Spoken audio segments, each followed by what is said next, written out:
Ceria sekali para Bapak Ibu senior ini. Iya. Dan saya punya istri orang Karangpilang, walaupun saya berasal dari Solo. Oh, Oslo. Jadi putra 2 sudah kuliah 1, SMA 1. Baik, sudah. Saya kira gede. itu. Dan sekarang di PT Abdi jenengan sebagai? saya sebagai business development di Abdi, Oke. jadi terutama untuk pengembangan di bidang pelayanan alat bantu dengar. Ya, baik kalau gitu. Untuk video sudah siap ya untuk mendokumenkan ini. Baik, kami mulai saja. Ini Cak Arnold ya. Saya pikir tadi jenengan dokter dokter THT bukan ya? Boten. Oh, boten. Oke, kalau Oke. gitu kita tanya-tanya dulu ya. Karena katanya ini beberapa dari kami ini ya, biasanya kurang peduli dengan telinga ya. Kita tuh nggak sadar kalau tiba-tiba pendengaran kita tuh berkurang. Apa betul begitu ya? Banyak yang tidak sadar gitu, Cak Arnold. Iya, untuk pendengaran sendiri, ini kan awareness atau tingkat kesadaran kita terhadap pendengaran ini sangat sangat rendah begitu ya. Kalau batuk, pilek itu cepet ya, sakit mata itu cepet ya. Tanggal tua juga.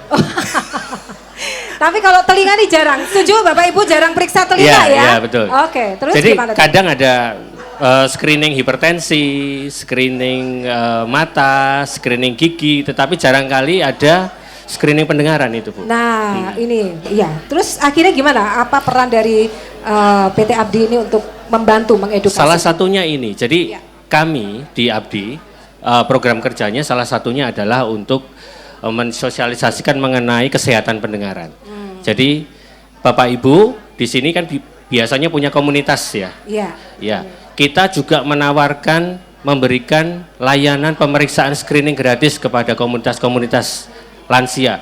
Kalau punya misal nih punya komunitas senam ini, tai chi senam misal. Dahlan Iskan ini boleh ya berarti ya? Senam Dahlan Iskan. Iya, boleh. Screening Kemudian telinga ya? boleh Oh, baik. dengan senang hati. Karena itu bagian dari program kerja kita untuk mensosialisasikan mengenai gangguan pendengaran dan penanganan. Iya, baik kok gitu.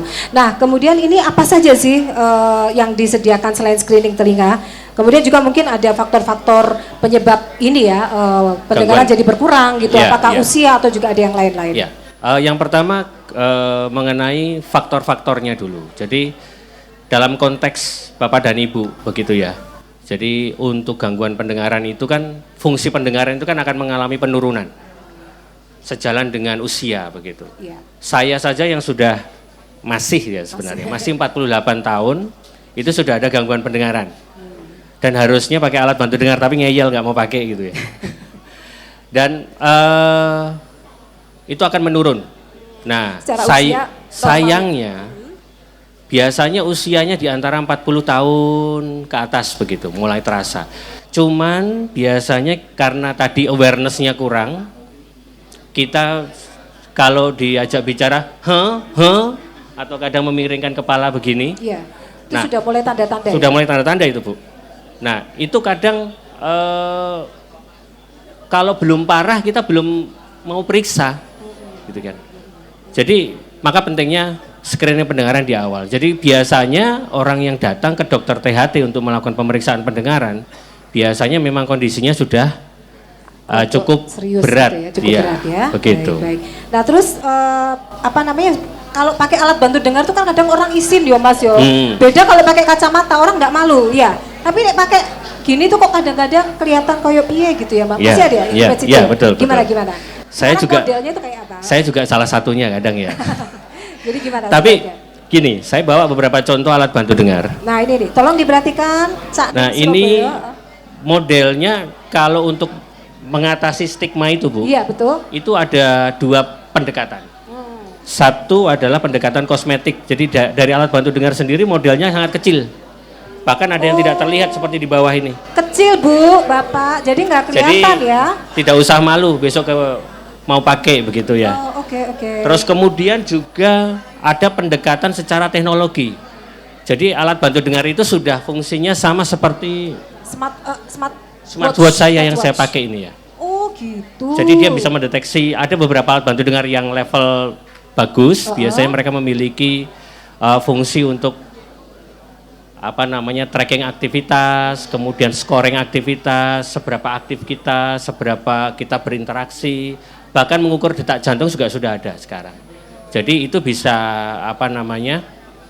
bisa menjadikan alasan bahwa alat bantu dengar selain sebagai alat bantu pendengaran juga bisa memonitor kesehatan kita. Oh, gitu ya. Sudah terhubung dengan smartwatch. Ya, disediakan bukan terhubung dengan smartwatch. Fungsinya hampir sama. Fungsinya. Iya, dan bahkan sekarang juga terhubung dengan ponsel untuk kita melakukan streaming, panggilan dan sebagainya. Iya. Terus kalau ngeceknya itu biasanya gimana sih Mas? Pak, harus di ruangan tertutup gitu ya? Soalnya kalau kita mereka-reka sendiri itu nggak tahu. Kalau kacamata kan ketahuan -2, -3, plus itu kan ada. Iya, betul. Kalau mengecek telinga gimana? Itu ada semacam tesnya. Jadi ini ada Dr. Rusbiantoro biasanya. Mungkin, sudah Bu. Selamat datang mungkin dokter. Ya.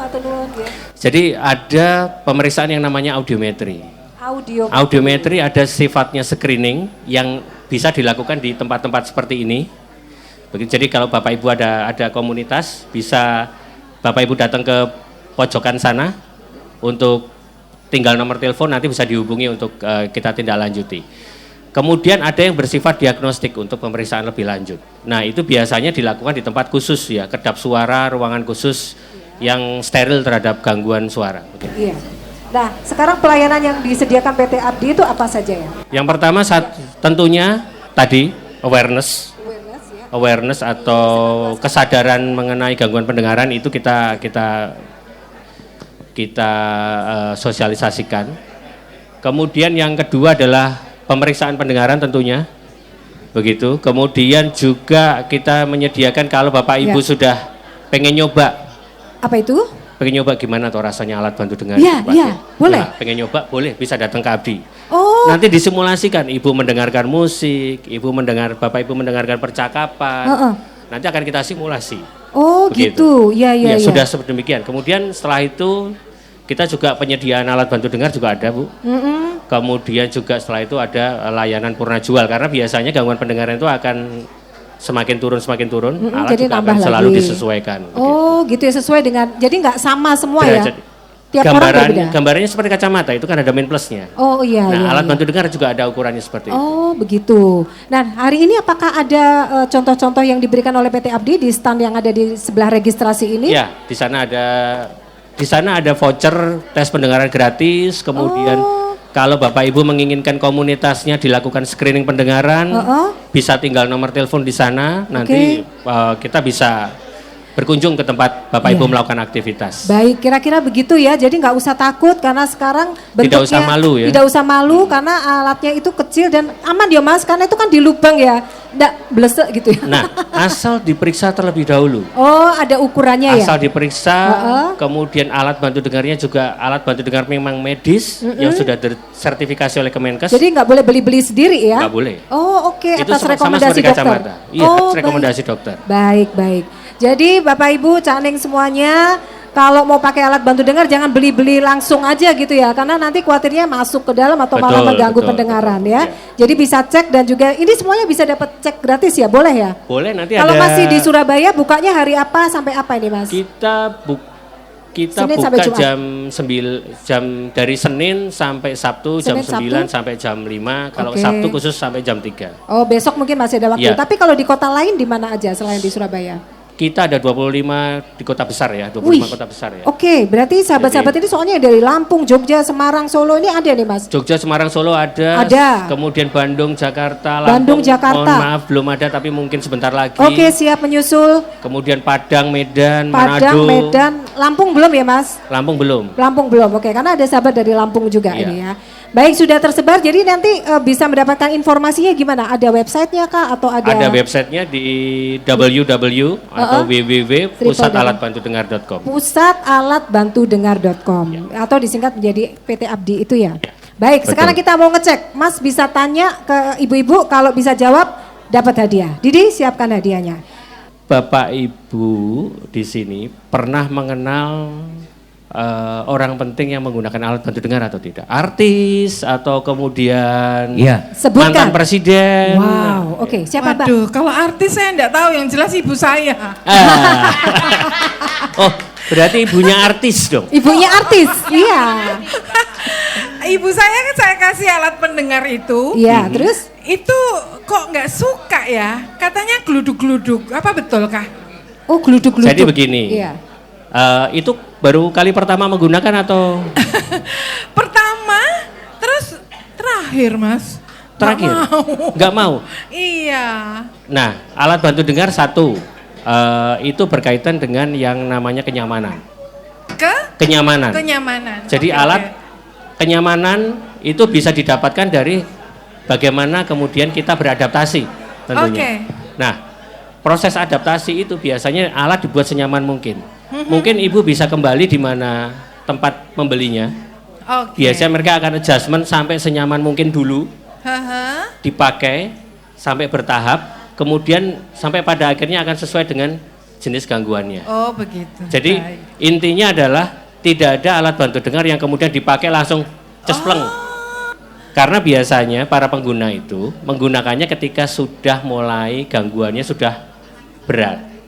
Tidak dari awal begitu. Sepertinya ibu saya makanya sudah berat ya. Berat, tapi bukan berarti tidak bisa, Bu. Jadi tetap harus tetap bisa. dilakukan Baik. adjustment ulang lagi. Ya. Telinganya sering mendengung itu apa itu suatu penyakit atau apa atau bisa diatasi dengan apa di pendengaran dari Abdi gitu. Iya, ini yang berhak menjawab harusnya dokter THT ya Pak ya. Tetapi Nanti sedikit, siang ada, nanti siang sedikit, kami, ya. sedikit saya ingin berbagi mengenai keluhan Iya. yang dihadapi seperti itu. Itu adalah tinnitus Pak. Namanya tinnitus, kemudian itu bisa timbul biasanya dari awalnya macam-macam ya. Tapi salah satunya adalah saya bicara dalam konteks saya sebagai di bidang kesehatan pendengaran. Itu adalah awal dari tanda-tanda adanya gangguan pendengaran. Karena itu tinnitus itu suara tubuh kita sendiri sebenarnya. Saraf kita yang bersuara, kemudian karena tidak ada stimulasi dari luar, itu jadi suara itu kemudian menonjol. Nah, cara mengatasinya ada beberapa terapi yang lain. Ada juga beberapa terapi menggunakan alat bantu dengar. Begitu dikasih alat bantu dengar bisa hilang. Tapi itu salah satu ya Pak ya. Ada banyak penyebabnya, ada banyak case-nya. Nah, tata laksananya pun juga akan berbeda. Begitu. Harus diperiksa, konsultasi kepada dokter THT terdekat. Itu harus. Saya Cak Narko dari Magelang. Tanya ini Mas, kalau kita itu sudah merasakan kurang dengar, ya artinya bermasalah dengan dan sebagainya kalau Bermasalah kita dengan keluarga ya, berkomunikasi. Pak ya? Tapi seandainya kita tetap udah biarin aja, dablek gitu. Apakah itu ada efek sampingnya gitu loh? Karena beli alatnya kan mungkin juga tidak murah gitu loh. Iya. Ya. Jadi gini, terima Pak. kasih. Otak kita ini kan harus distimulasi Pak. Ketika kemudian tidak ada suara, bagian otak yang untuk mendengar itu akan lupa. Iya kan? Ini saya dari akar gitu ya. Kita akan lupa. Kemudian apa yang terjadi ketika lupa? Diajak bicara kita agak lemot. Jadi kalau diajak bicara, dengar sih. Cuman kadang mau respon, arep ngomong apa gitu ya. Terus, nah itu efek samping lainnya. Jadi ketika kemudian sampai kemudian pada titik di mana kita juga bicara, kita mendengar, itu juga kadang males. Kemudian kita menjadi kesepian, minder, mau ngomong pedian salah gitu ya. Nah, lama-lama yang terjadi adalah kita menarik diri dari pergaulan. Maka kemudian kita tidak menjadi seorang lansia yang bahagia. Padahal namanya lansia kan harus bahagia. Harus gitu, bahagia. Apalagi kalau di Pabriknya kebahagiaan di radio pensiunan. Itu jadi kalau kemudian kita biarkan sosial yang bermasalah, karena ada satu pepatah yang di dunia kami itu ada. Ketika satu orang mengalami gangguan pendengaran, masalah pendengaran itu di keluarganya. Iya. Satu gangguan pendengaran yang diderita, kemudian masalah pendengaran adalah masalah yang timbul karena gangguan pendengaran, ya sosial, padu, Iya. kemudian Salah paham. di sawang tonggone kok, Iya. kayak kok karo wong tua getak-getak gitu ya. Padahal kalau nggak digetak nggak denger, gitu ya. Harus keras ya ngomongnya. Nah, Iya. jadi Baik. banyak masalahnya. Jadi Ya. pakailah selagi selagi Belum ini ya, belum parah ya, berat belum ya, berat. supaya ketika sudah kita bertambah umur, kita sudah terbiasa dalam menggunakannya. Baik, untuk menjaga kesehatan kita dan jika sudah ada pengurangan pendengaran bagaimana sebaiknya? Segera pakai, Segera periksa, screening ya? segera screening, Ya. segera konsultasi dengan dokter THT. Ya. Kemudian kalau memang direkomendasikan pakai ya pakai. Ya. Kalau memang pendengarannya masih bisa diobati, segera diobati. Baik. Kemudian pesan yang paling penting kepada anak cucu kita. Ya. Jadi gangguan pendengaran itu secara normal manusia akan turun Pelan-pelan ya. pelan-pelan. Tetapi kemudian bisa dipercepat lagi ketika terjadi paparan bising. Anak-anak muda kita contohnya. Saya lah nggak usah jauh-jauh gitu. Kita sering pakai headset, lama-lama Headset. juga gangguannya akan paparannya terlalu tinggi. Iya, iya. Lama-lama juga akan gangguan pendengaran. Betul. Kemudian para ibu-ibu, calon ibu muda ketika akan periksa ketika akan menikah, mereka biasanya periksa dulu. Iya. Jangan sampai pada saat masih ada terdeteksi sitomegalovirus, herpes, rubella, itu juga harus disembuhkan dulu sebelum berencana mempunyai anak bayi ya. Oke, hamil. Cak Narto dolan ke Surabaya. Cakep. Nyekap. Makasih. Tuku serabi karo wedang jahe. Enak. Cakep. Enak nek iki. Oke. Radio pensiunan nyenengke hatiku. Lansia sehat bahagia tambah gayeng bae. Woi. Terima kasih Bapak dan Ibu. Nggih, Semoga semoga selalu sehat, Salam bahagia bahagia. juga untuk semuanya. Matur nuwun, sukses. Terima kasih.